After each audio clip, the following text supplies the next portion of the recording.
हरसिद्ध माता की, हरसिद्ध माता की, भारत माता की, भारत माता की। आज सागर की धरती पर जन समर्थन का सागर उमड़ा है।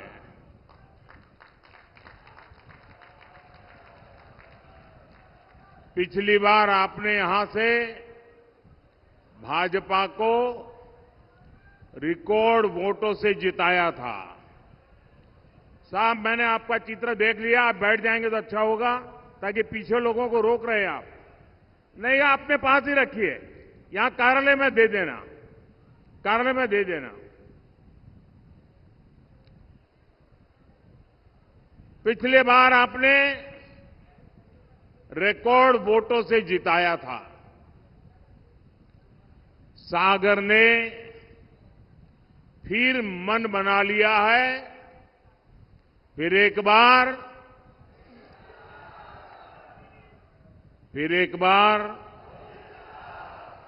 जरा मैं इधर पूछूं, फिर एक बार।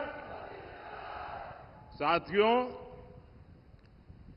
देश के विकास के लिए एक स्थिर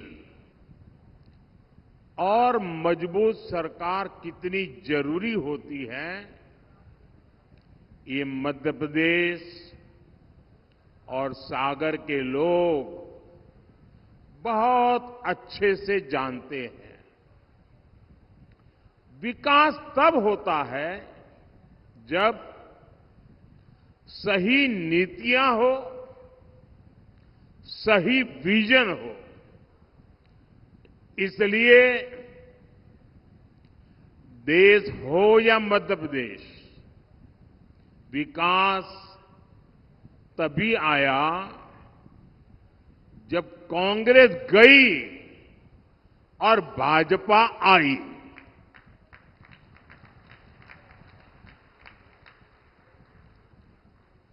कांग्रेस के समय में एमपी की पहचान बीमारू राज्य की थी। आज वही मध्य प्रदेश बीजेपी सरकार में विकास की नई ऊंचाइयां छू रहा है। साथियों, मध्य प्रदेश में केन बेतवा लिंक परियोजना का ऐतिहासिक काम शुरू हो गया है। सिंचाई के लिए बंडा बृहद सिंचाई परियोजना का काम भी बीजेपी सरकार ने करवाया है। मध्य प्रदेश में अच्छे हाईवेज का पूरा नेटवर्क बनाया जा रहा है। नर्मदा प्रगति पथ और विंध्य प्रगति पथ हो, मालवा निमाड़ प्रगति पथ और मध्य भारत प्रगति पथ हो, बुंदेलखंड प्रगति पथ और अटल प्रगति पथ हो, एक्सप्रेस वे अब नए मध्य प्रदेश की पहचान बन रहा है। यहां ललितपुर सागर लखनादौन नेशनल हाईवे का निर्माण भी हुआ है। केंद्र सरकार ने एमपी को 350 से ज्यादा रेल परियोजनाओं की सौगात भी दी है। सागर में मेडिकल कॉलेज और अस्पताल भी बनवाए हैं। 50,000 करोड़ रुपए की लागत से बीना रिफाइनरी में पेट्रोकेमिकल कॉम्प्लेक्स का निर्माण भी शुरू हो चुका है। यानी इंफ्रास्ट्रक्चर, स्वास्थ्य, शिक्षा, और सुरक्षा की जो जरूरतें थी, सभी दिशाओं में एक साथ काम करते हुए आपकी अपेक्षाएं पूरी हो रही है। अब इससे इस क्षेत्र में उद्योगों के लिए नए रास्ते खुलेंगे। हमारे मुख्यमंत्री भाई मोहन यादव जी और उनकी पूरी टीम इस दिशा में दिन रात काम कर रही है। साथियों, यहां इतनी बड़ी संख्या में माताएं बहनें भी आई हैं। गरीब के इस बेटे ने हमेशा आपकी चिंता की है। कोरोना का इतना बड़ा संकट आया, मोदी ने ये सुनिश्चित किया कि आपकी रसोई में कभी राशन की कमी न होने पाए। आज भी देश की करोड़ों रसोइयों में पीएम गरीब कल्याण अन्न योजना का अनाज पकता है। मैं अपनी माताओं और बहनों को ये गारंटी दे रहा हूं कि आपको अगले 5 वर्ष तक राशन की चिंता करने की कोई जरूरत नहीं है। माताओं बहनों की तकलीफ को दूर करने के लिए ही हम गैस, बिजली, पानी, टॉयलेट्स जैसी सुविधाएं हर घर तक पहुंचाने में जुटे हैं। मोदी ने स्वयं सहायता समूहों की 3 करोड़ महिलाओं को लखपति दीदी बनाने का भी संकल्प लिया है और ये गारंटी भी मैं पूरी करके दिखाऊंगा। साथियों, आज कांग्रेस की एक ऐसी सच्चाई देश के सामने आई है जिसे सुनकर हर देशवासी सन्न हो गया है। हमारा संविधान साफ साफ मना करता है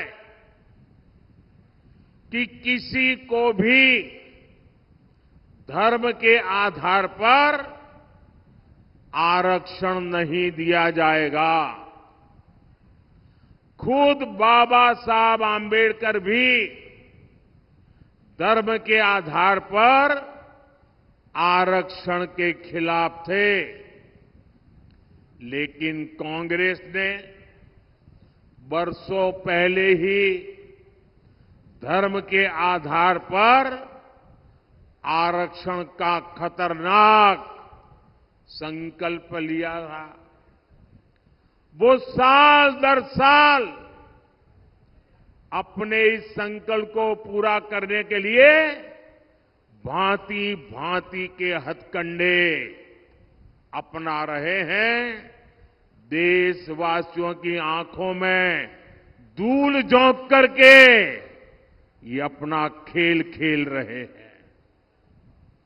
2004 में कांग्रेस ने आंध्र प्रदेश में धर्म के आधार पर आरक्षण दिया और बाबा साहब आंबेडकर की पीठ में छुरा भोंका था। संविधान के पीठ में छुरा भोंका था।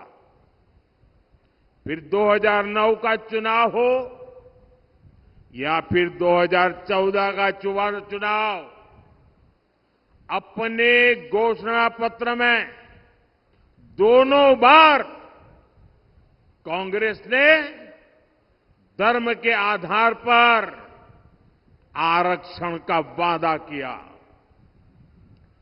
कांग्रेस की तैयारी है कि एसटी, ओबीसी का 15% कोटा काट दिया जाए और फिर धर्म के आधार पर आरक्षण लागू हो। पिछली बार कर्नाटका में जब कांग्रेस की सरकार थी तो उसने धर्म के आधार पर रिजर्वेशन दिया था। जब बीजेपी सरकार में आई तो हमने बाबा साहब के प्रति समर्पण भाव से भारत के संविधान की पवित्रता का सम्मान करते हुए हमने फैसला लिया कि कांग्रेस जो धर्म के आधार पर आरक्षण करके गई है उसको हम एक दिन रहने नहीं देंगे और हमने उसको खत्म कर दिया। अब एक बार फिर कर्नाटका में कांग्रेस ने धर्म के आधार पर आरक्षण दे दिया है और इसके लिए उन्होंने पिछले दरवाजे से गैर कानूनी तरीके से एक चालाकी की है। ओबीसी समाज की आंख में धूल झोंकने का गुनाहित कृत्य किया है और इसके लिए उसने मुसलमान की सभी जातियों को एक ही कागज निकालकर सबको ओबीसी कोटा में डाल दिया। कांग्रेस इन सबको ओबीसी कोटा में डाल करके ओबीसी को जो हक मिलता था उसका बहुत बड़ा हिस्सा उसने छीन लिया और धर्म के आधार पर दे दिया। कांग्रेस यही फॉर्मूला पूरे देश में लागू करना चाहती है। आप मुझे बताइए, क्या ये लागू देना चाहिए? क्या इसको रोकना चाहिए कि नहीं रोकना चाहिए? इनके खतरनाक मंसूबों को खत्म करना चाहिए कि नहीं करना चाहिए? पूरी ताकत से देशवासियों को जगाना चाहिए कि नहीं जगाना चाहिए? साथियों, चुनाव तो आएंगे जाएंगे, लेकिन एक खतरनाक खेल आपकी आने वाली पीढ़ियों को तबाह कर देगा। ओबीसी वर्ग की सबसे बड़ी दुश्मन है कांग्रेस, जिसने ओबीसी से उनका हक छीन लिया है। कांग्रेस ने सामाजिक न्याय की हत्या की है। कांग्रेस ने संविधान की भावना को ठोकर पहुंचाई है। कांग्रेस ने बाबा साहब का घोर अपमान किया है। साथियों, ये मुझे सवाल पूछते हैं 400 पार 400 पार क्यों? मैं जवाब देता हूं, आप जो राज्यों में हथकंडे अपना रहे हो, दलितों के, आदिवासियों के, ओबीसी के आरक्षण चोरी करने का जो खेल खेल रहे हो, उसे लूटने का खेल खेल रहे हो, आपके ये खेल बंद करने के लिए, हमेशा बंद करने के लिए, आपके मंसूबों को हमेशा हमेशा ताला लगाने के लिए मोदी को 400 पार चाहिए। मुझे दलितों के आरक्षण की रक्षा करनी है, मुझे आदिवासियों के आरक्षण की रक्षा करनी है, मुझे ओबीसी के आरक्षण की रक्षा करनी है। और मैं स्वयं उस समाज से आया हूं, इसलिए मैं आपको कहता हूं, मैं इस दर्द को जानता हूं और मैं आपको रक्षण दे करके ही रहूंगा और इसलिए मुझे आपका साथ चाहिए। साथियों, आपको चोट पहुंचाने के लिए कांग्रेस इतने पर ही नहीं रुक रही। कांग्रेस आपकी संपत्ति भी छीनना चाहती है। कांग्रेस एक्सरे कराने वाली, एक्सरे, मालूम है ना, उनके नेता बोल रहे एक्सरे करेंगे और आपके लॉकर में क्या पड़ा है वो खोज के निकालेंगे, आपके घर में क्या पड़ा है वो खोज के निकालेंगे। अगर माताओं बहनों ने थोड़ी पूंजी बचाई होगी और अनाज के डिब्बे में रखती हैं तो एक्सरे करके वो भी खोज के निकालेंगे। लॉकर में रखे आपके गहने हो, महिलाओं का मंगलसूत्र हो, कांग्रेस सब कुछ खोजने में लगेगी और फिर कहती है हम इसे छीन लेंगे और फिर उसको बांट देंगे। आपको ये मंजूर है क्या? जरा मुझे पूरी ताकत से बताइए, अगर मेरा विषय समझते हो तो। ये आपको मंजूर है क्या?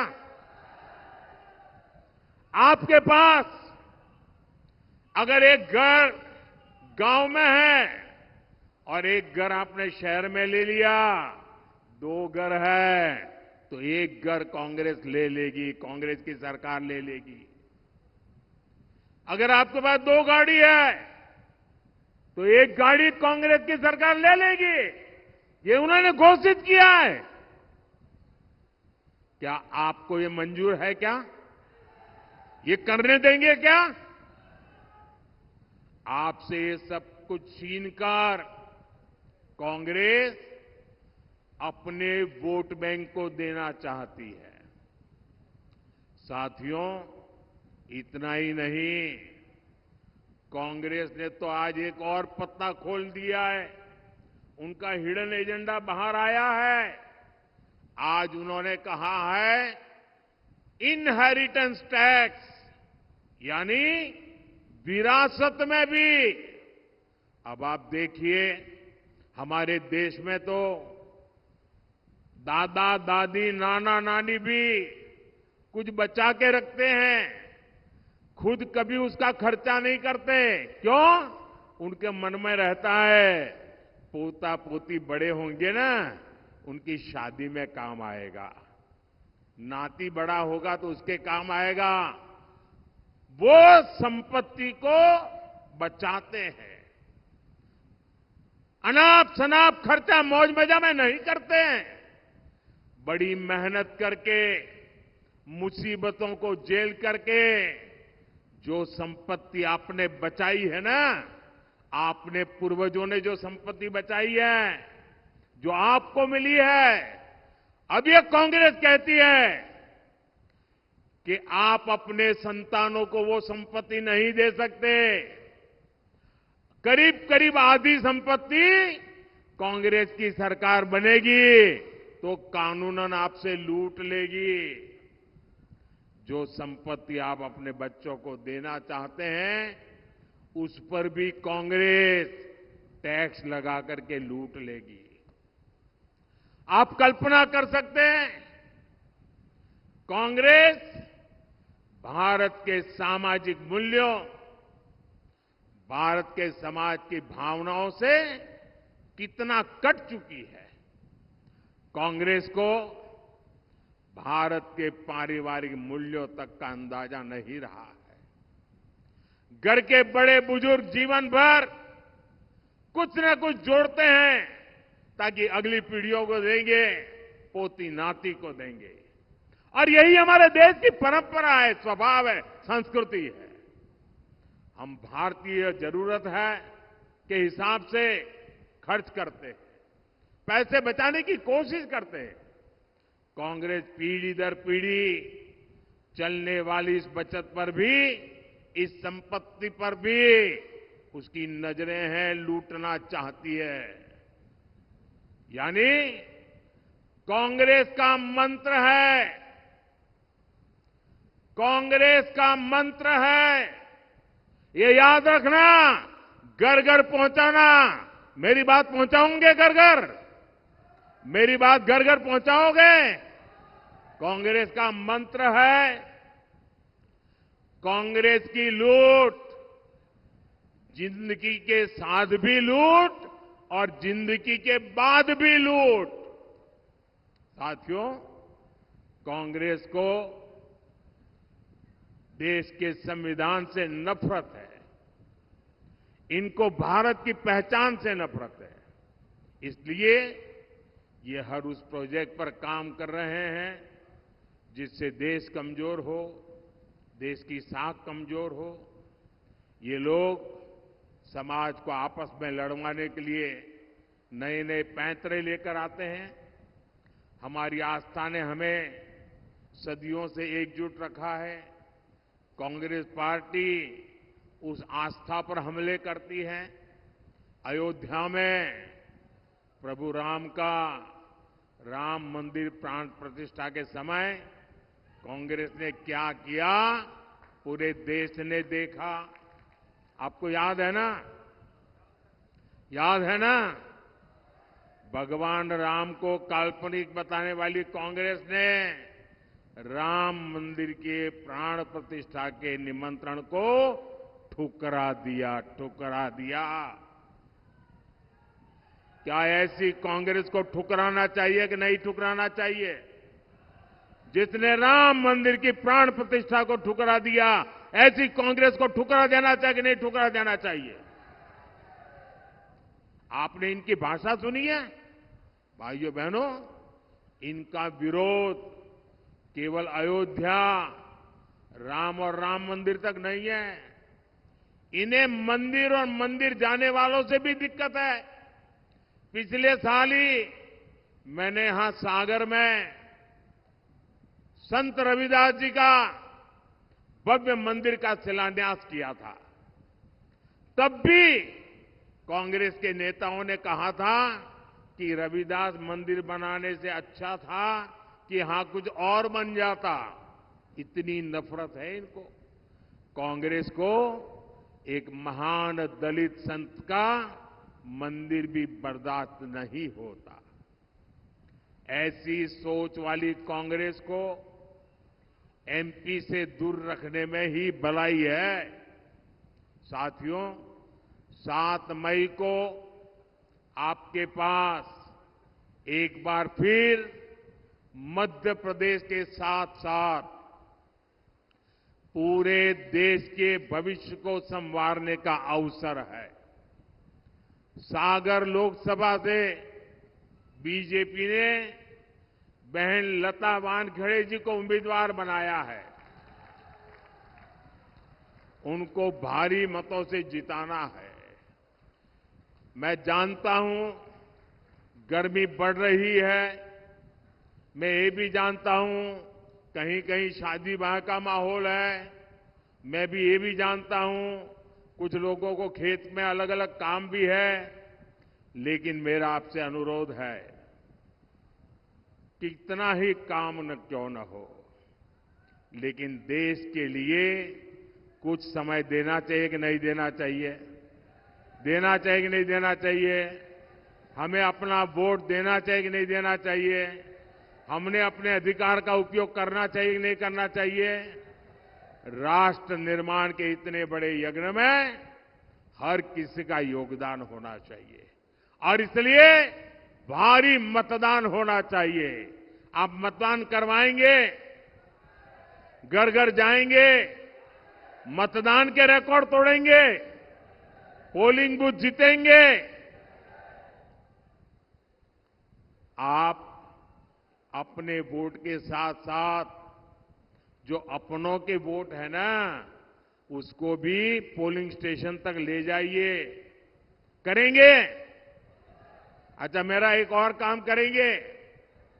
यहां से जाकर अपने मोहल्ले, अपने गांव के हर व्यक्ति को कहिएगा कि मोदी ने उनको प्रणाम कहा है। मेरा प्रणाम पहुंचा दोगे? बोलिए भारत माता की, भारत माता की, भारत माता की। बहुत बहुत धन्यवाद।